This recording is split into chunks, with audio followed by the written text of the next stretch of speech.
वनस्पतीमध्ये सूत्रकृमीचा प्रादुर्भाव झाल्यानं काय नुकसान होतं आहे तर ही आहे वनस्पतींच्या मुळावर झालेला हा प्रादुर्भाव. त्याच्यामुळं तयार झालेल्या ह्या गाल्स आहेत.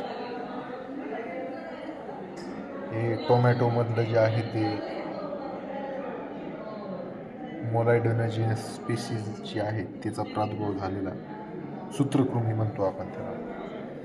म्हणजे आपल्या टमाट्याचे पानं पिवळे होणे किंवा डॅम्पिंग ऑफ होणे किंवा अचानक झाडं सगळी वाळून जाणे त्याचं कारण फक्त काही बुरशीजन्य रोग किंवा बॅक्टेरियल रोगच जीवाणूजन्य रोगच आहेत असं नाही, तर हे सुद्धा हे सगळे नाही, हे स्ट्रक्चर जे झालं आतमधून फुगून आले हे सगळ्या ह्या, तर त्याचं प्रमुख कारण हे जसं आपल्या पोटात जंत होतात तसे हे वनस्पतींचे सुद्धा जंत असतात. सूत्रकृमी आपण त्याला वैज्ञानिक भाषेत म्हणतो आणि इंग्लिशमध्ये निमॅटोड्स.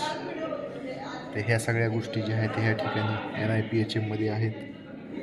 ही अशा पद्धतीचा हा प्रादुर्भाव झालेला, तर त्याचं सुद्धा व्यवस्थापन कल्चरल प्रॅक्टिसेस करून आपण करणं. दुसरं ऊसामध्ये जे आहे ते